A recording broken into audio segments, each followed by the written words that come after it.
ñu ko dem seeti leneen foo ko mën jëlee moo xam Occident nga dem wala nga jóge nga dem Charq la ngay indi da nga wër rek waaye doo fi def lu baax looloo tax li ñuy tabax ci Sénégal yëpp ci sama gisin mooy dara nekkul ci lu dëgër parce que dara rëppiluwul. jëlewuñu ko ci suñu cëslaay. jëlewuñu ko ci suñu cëslaay. waaye est-ce que yaakaar loolu parce que boo nee langue arabe ak place bi mu amoon Sénégal ca démb est-ce que yaakaaruloo ne langue arabe boobu dafa kolewu ak diine te système yi fi nekk dafa bañ diine est-ce que nekku ne dañu lëmasaale làkku arabe bi ak diine ji rek ñu faf sànni benn yoon ndax réew mi dañuy wax ne dafa laïque beneen langue moo fi nekk itam boo xam ne mooy dox yeneen système idéologie ñoo fiy dox est-ce que jàpp nga ne yooyu yëpp mën na pousse pour arabe ak diine mën a remplacer loolu. waaw xam nga man sama gisin mooy diine ak arabe dafa jaxasoo yasaan gis nga boo doon compte village Sénégal yi mën nga xam ne 30% tur village yi tur arabe la ñu doon nit ñi seen jëm bopp ay tur arabe la c'est-à-dire arabe dafa bokk suñu culture du fi gan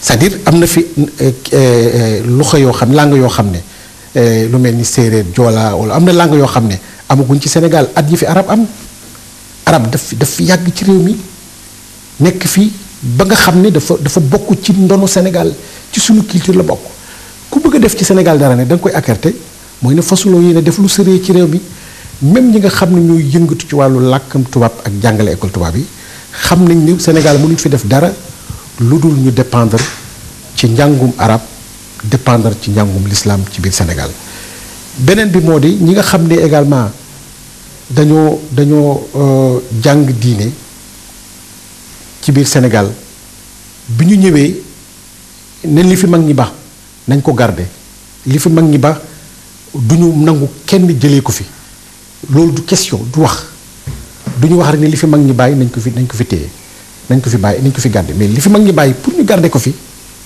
il faut que ñu exploiter ko. il faut que ñu jaarale ko anam boo xam ne nit ñi duñ ko fi baax dama doon waxtaan ak ku baax Cheikh Hadi Niass mu ngi ak taxawaayam ci daara yi muy def ñu koy ñaan yàlla gën ko jàppale ma ne ko lii rek mooy mën a tax nit ñi duñ fi bàyyi li fi mag ñi bàyyi. li fi mag ñi bàyyi doo jël sa yet téye sa yet ne kenn du ko fi bàyyi. da ngay def loo xam ne daal mooy tax da ngay def lu mel ni sëñ Mourtala Mbacke doon def mooy tax li fi mag ñi bàyyi nit ñi bañ ko fi bàyyi.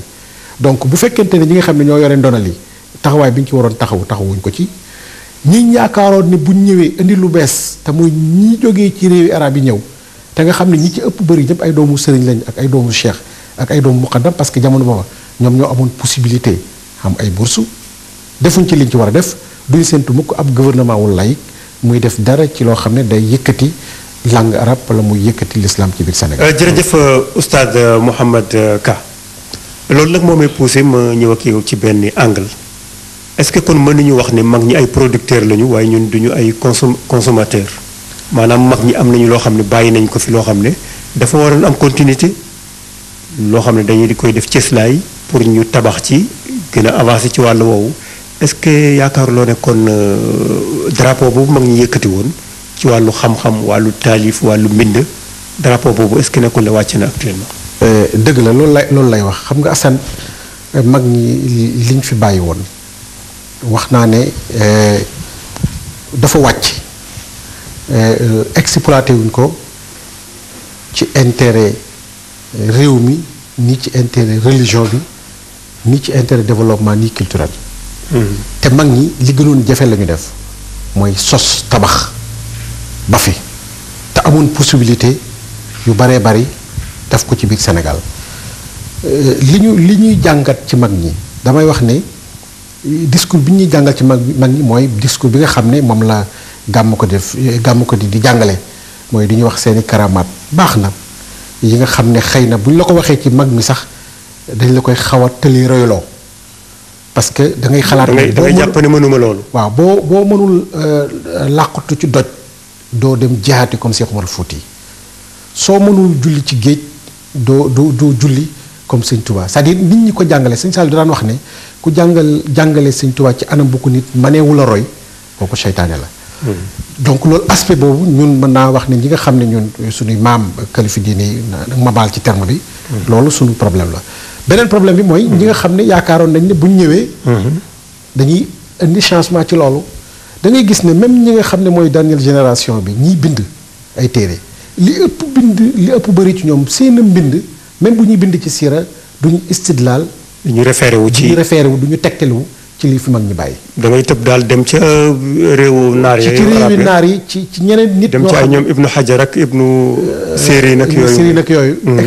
jëfandikoo ko te xëy na boo ko waxoon ci mag ñi boo ko waxoon ci la ko nit ñi gën a dégloo c'est-à-dire man bi ma jàngatee maam Khalifa Niass gis naa ni lu bëree bëri nit ñi di ko jëgaane ci biir mënoon nañu yem ci moom ci wàllu xam-xam. ndax yàlla mayoon na ko mu am xam-xam am capacité lim xam mu mën ko joxe ci anam bu pédagogie bu technique. boo liiree xutbaay Alaaji Abdou Aziz Sy moog li Xasanul Banna doon bind daanaka benn la même discours la. li araam te mag ñi ne dafa araam commencé ci ne mbir mi dafa araam parce que sëriñ tel ne na nangam ak sëriñ tel nga doogay dugg nag ci yeneen réew yi wax nag ba àgg ci yonent bi xëy na ak yooyu nga xam ne nit ñi danañu mën a comprendre que ne lii nga leen di tere. alors mbir la moo xam ne Sénégal aslan bëgguñu ko. est-ce que jàppoo ne li waral loolu tëb fi mag ñi bàyyi leen fii dem di référé wu feneen est-ce que yaakaar naa li ko waral mooy anamu parparloo bi feeñ encore ci kële tijaan la kële du tijaan kële murit la kële lële la wàllu pàcc yooyu est-ce que taxul ba nit ñi di ko faral di moytu. waaw xëy na loolu la mais gis nga loolu sax yàggu fi gis nga bu yàggul ci Maba Diakhou Ba dajale woon na Sénégal yëpp. boo demee Proxaan fekk fa waa Balla Bousso yi maam Balla yi. waa famille Demba bu naa nga fa woon. waa famille Kayen Maska ñu nga fa woon famille waa Ka Mayem Odel ñu nga fa woon famille Ñeseen ñu nga fa woon maam Alaaji Abdoulaye Niass ak nijaayam ju baax ja kilifa diini ci Sénégal yëpp Maba Diakhou Ba dajale woon na leen ci benn raaya Sénégal bi ñu fi commencé kii murid la kii tijaan la ak yooyu yàggul. te discours bu woyof la. ñi koy def même profond wul. alors problème bi kay mooy yëg-yëg bi ñu waroon a am ci li fi mag ñi bàyyi man je pense que loolu moo des. yëg-yëg boobu moo des ak aussi xëy na agression culturelle bi am bu jógee Occident fexe ba jéem ñu séparer ak li ñu moom gëmloo ñu ne lële da lay tardeel lële mënul apporter dara ci sa diine mënul apporter dara ci développement xëy na loolu yëpp ay aspect la.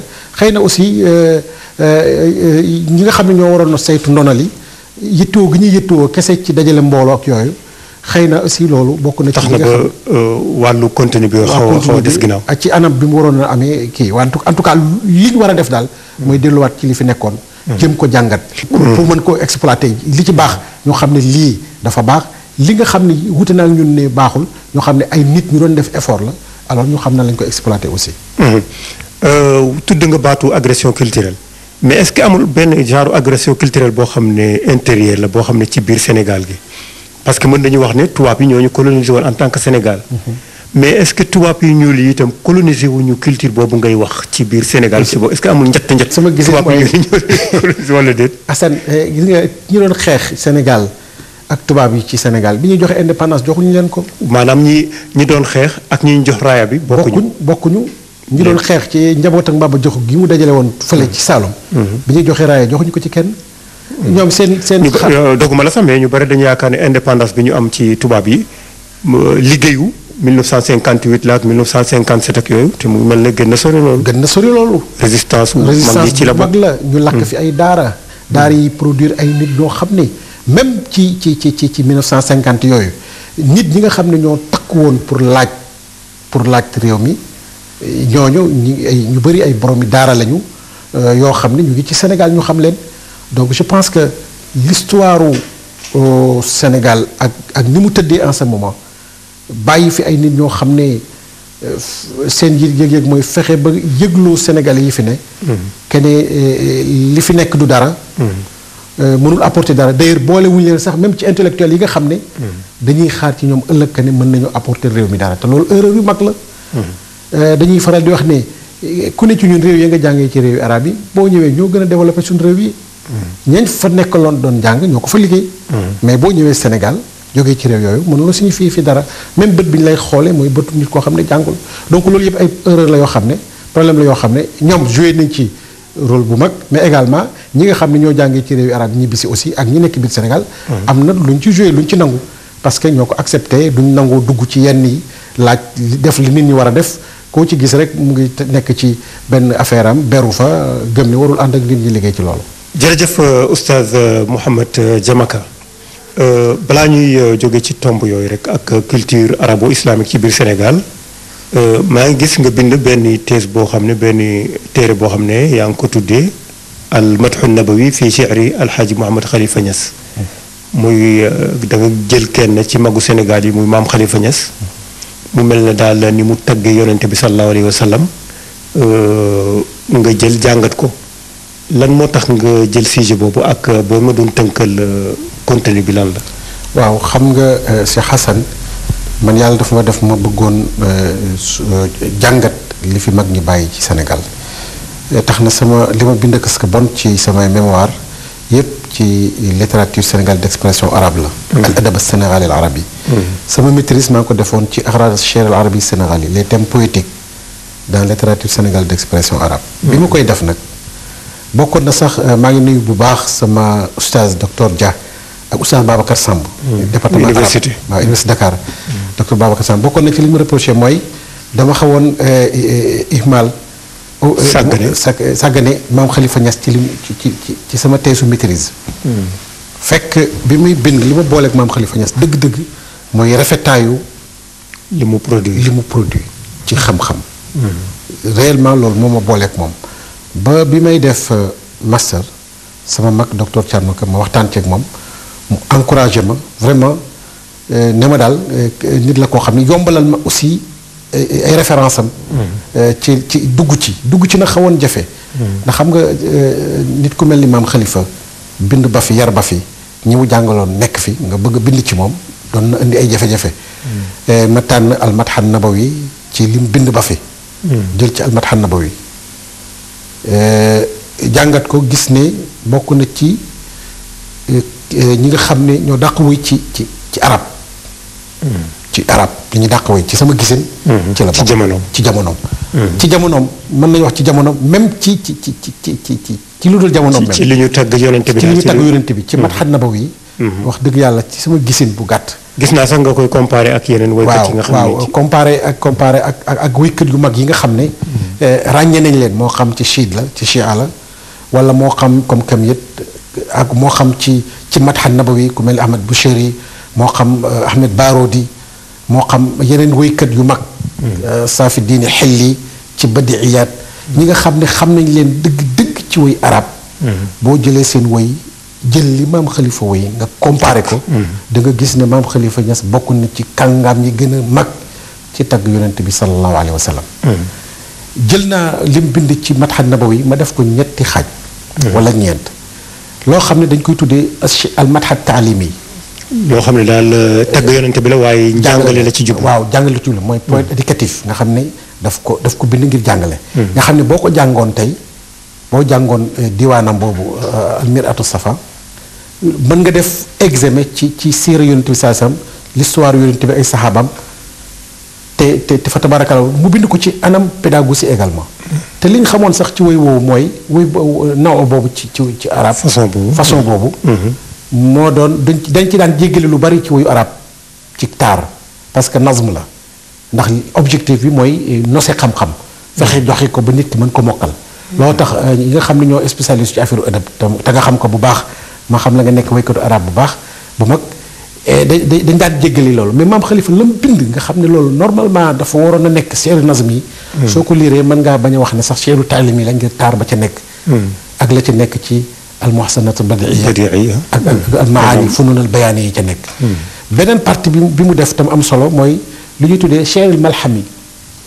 wàllu jàmmaarloo yeeg. waaw jàmmaarloo yi mooy. grec yi ñoo ko daan def. ñoo daan jël benn ustura bu amul ñu wëy ko. comme Adissa nga xam ne dañ koy wéy mu existe maam Khalifa li muy wax histoire bu réel la mais daf koy def ci façon boo xam ne boo koy déglu da ngay xalaat ni yaa ngi jàkkaarloog film. cinéma maanaam boo yoroon sa crayon mën nga di ko dessiner. mën nga ko dessiner. donc parce que façon boobu ulama u islam commencé nañ ko def lu mel ni Ahmed Muharram def na ko Ahmed Shawqi def na ko ak woykat yu bare bari ci monde islamique bi. def nañ seerul malhami al-madh malhami yi nga xam ne yonent bi sallallahu alayhi wasallam nañ ciy tagg moom itam def na ci ay xasaayidam yoo xam ne boo ko lii da nga gis ne façon boobu la ci taar ci luxa bi ci réal bi ak ci maani yi nga xam ne moo nekk ci woy boobu beneen bi mooy almadxa tawassul yi souvent mag dañ daan laan xam ci tawassul ci yonent bi saa jokk